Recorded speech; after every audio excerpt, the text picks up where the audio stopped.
Robin, I also want to ask you about the latest news coming as the Justice Department has accused the Minneapolis Police Department of disproportionately targeting Black and Native American people and frequently using excessive and unlawful use of force. The findings come in an investigation launched after the police killing of George Floyd in May of 2020.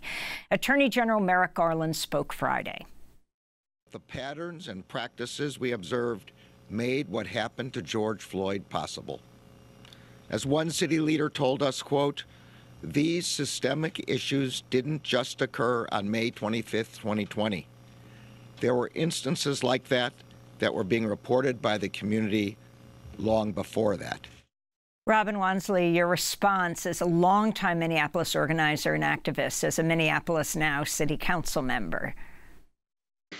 Yeah, it's very interesting to hear, Merrick Garland again share those findings, and hearing that in contrast with talking about the Minnesota Miracle 2.0, because since George Floyd's murder, what we've experienced here in Minneapolis has been nothing close to a miracle, but it has felt like a Minneapolis nightmare under the Frye administration specifically.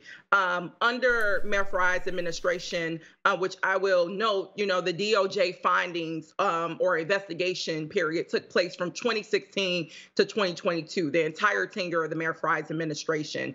We also, a year ago, had the investigation be led by the Minnesota Department of Human Rights that also found that MPD, Minneapolis Police Department, had engaged in a violent, racist, and misogynistic series of patterns and practices against residents. And that investigation failed within 2010 to 2020, so about 3 years of Mayor Frye's tenure as mayor. And over the course of his entire tenure, Mayor Frye has remained the sole executive authority over MPD. And the findings have made it clear that he turned a blind eye to a rogue, violent, and racist police department, as well as, I want to say, council. That is noted in the Minnesota Department of Human Rights findings as well, that council members, some of those that are still there today, turned a blind eye to the police department that led to not only the events of George Floyd, but acknowledging that there is dozens of victims prior to George Floyd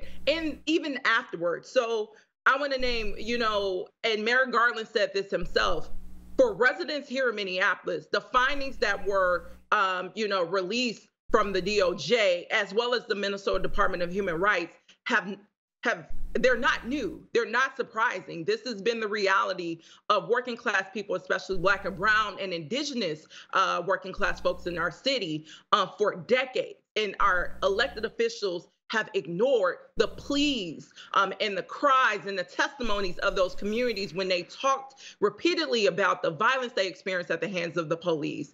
And instead, what we're seeing is a Frye administration that is still ramming through a status quo model of policing. Most recently, he's trying to push through the rebuilding of the 3rd precinct, despite opposition from the public around that.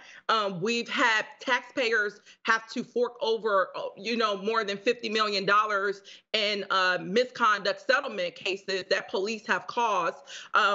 Taxpayers have also had to pay over $60 million in workers' compensation claims that MPD officers have used as a way to flee the police department as it undergoes or are being mandated to undergo these robust reforms by now the Minnesota Department of Human Rights and the Department of Justice. So in light of that, again, none of this is new, but what I think is most important in these conversations is, again, this has happened under Mayor Frye's tenure.